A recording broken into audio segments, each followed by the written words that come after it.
semua diberi perlengkapan yang sama. Tuhan Maha Adil, tapi tinggal kepada dirinya masing-masing dalam mengendalikan.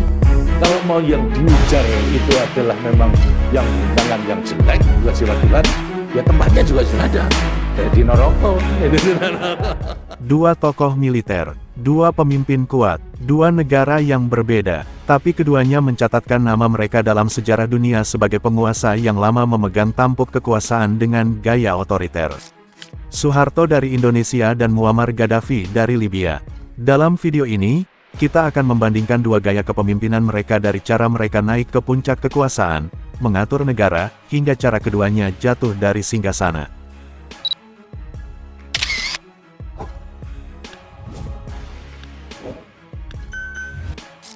Suharto, seorang jenderal Angkatan Darat Indonesia, naik ke tampuk kekuasaan setelah peristiwa berdarah gerakan tanggal 30 September tahun 1965. Dengan kekuatan militer dan dukungan politik, ia mengambil alih kekuasaan dari Soekarno, dan secara resmi menjadi Presiden kedua Republik Indonesia pada tahun 1967.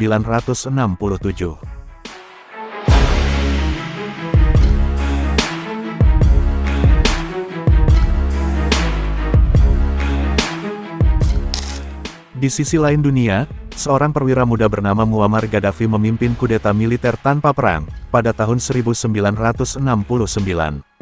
Ia menggulingkan Raja Idris dan menghapus sistem monarki.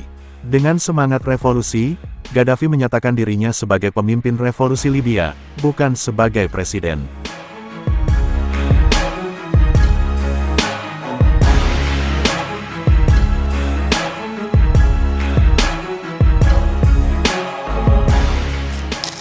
Suharto dikenal sebagai pemimpin pragmatis. Ia menanamkan ideologi Pancasila sebagai dasar negara, memberantas komunisme, dan menekankan stabilitas politik sebagai prasyarat pembangunan ekonomi. Sistem politiknya tersentralisasi dengan dukungan Partai Golkar dan militer. Sementara itu, Gaddafi memperkenalkan sistem politik yang unik bernama Jamahiriyah yang ia sebut sebagai negara rakyat. Ia mempublikasikan ideologinya melalui Green Book, campuran sosialisme, nasionalisme Arab, dan Islam.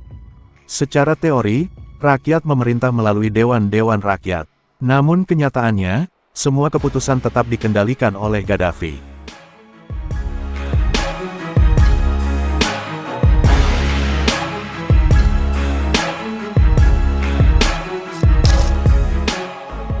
Di era Soeharto, ekonomi Indonesia tumbuh pesat. Orde Baru menarik investasi asing, membangun infrastruktur, dan membuka lapangan kerja. Namun di balik kemajuan itu, korupsi, kolusi, dan nepotisme merajalela.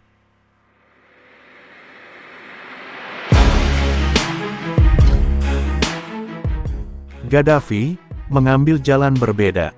Ia menasionalisasi minyak Libya dan membagikan kekayaannya ke rakyat. Libya di bawah Gaddafi memiliki standar hidup tertinggi di Afrika saat itu. Pendidikan dan kesehatan gratis. Namun, pembangunan tidak merata, dan kebijakan ekonomi sangat bergantung pada harga minyak.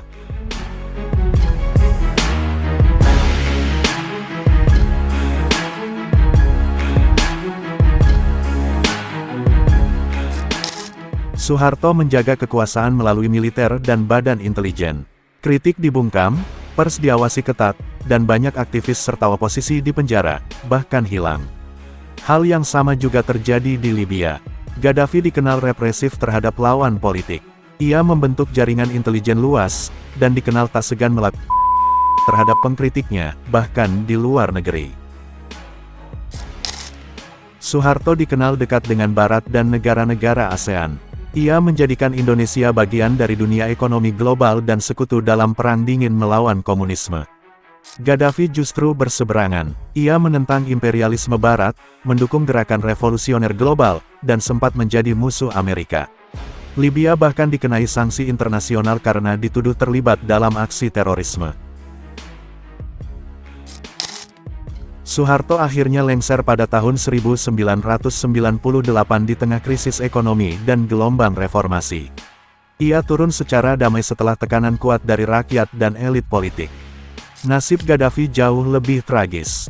Pada 2011, Arab Spring melanda Libya. Demonstrasi berubah menjadi perang saudara.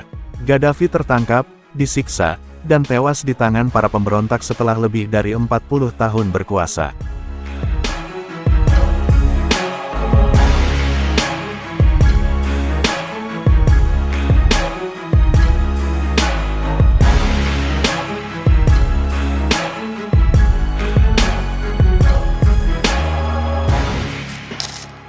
Soeharto dan Gaddafi adalah simbol zaman mereka, pemimpin kuat yang naik lewat militer dan bertahan dengan tangan besi.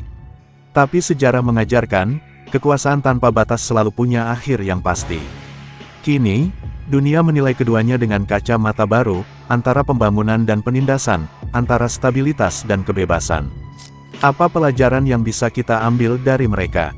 Mungkin bahwa kepemimpinan sejati bukan tentang lama berkuasa, tapi tentang bagaimana kekuasaan digunakan untuk membangun peradaban, bukan menindasnya.